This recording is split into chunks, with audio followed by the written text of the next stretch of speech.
మీకేమైనా స్వీట్ తినాలి అనిపిస్తే ఇన్‌స్టెంట్‌గా చేసుకునే స్వీట్ ఒకటి చూపిస్తాను. చాలా సింపుల్‌గా నెయ్యి, నూనె లేకుండా ఈ స్వీట్ చేసుకోండి. చాలా బావుంటుంది. దీనికోసం 1 కప్ పల్లీలు తీసుకోండి.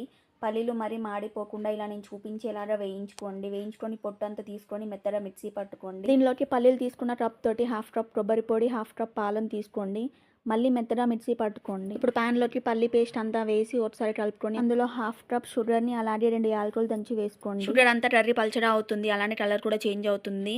కంటిన్యూగా కలుపుతూ ఉండండి. ఇలా దగ్గరగా అయిన తర్వాత స్టవ్ ఆఫ్ చేసేయండి. తర్వాత స్టీల్ బౌల్ తీసుకొని లోపల నెయ్యి అప్లై చేయండి. నెయ్యి అప్లై చేసిన తర్వాత స్వీట్ అంతా అందులో వేసేసి గ్లాస్ తోటి సమానంగా అది చల్లారిన తర్వాత మీకు నచ్చిన షేప్‌లో కట్ చేసుకొని దానిపైన మీకు నచ్చిన డ్రై ఫ్రూట్స్‌ని వేసుకొని తినండి. చాలా బావుంటుంది. మీరు డ్రై ఫ్రూట్స్ కాకుండా సిల్వర్ పేపర్‌నైనా వేసుకోవచ్చు. ఇందులో నెయ్యి గానీ, నూనెని గానీ ఏం వేయాల్సిన అవసరం లేదు. ఎందుకంటే పల్లిలో నుంచి మరియు కొబ్బరి పొడిలో నుంచి నూనె అనేది రిలీజ్ అవుతూ ఉంటుంది. ఈ వీడియో మీకు నచ్చితే లైక్ చేసి సపోర్ట్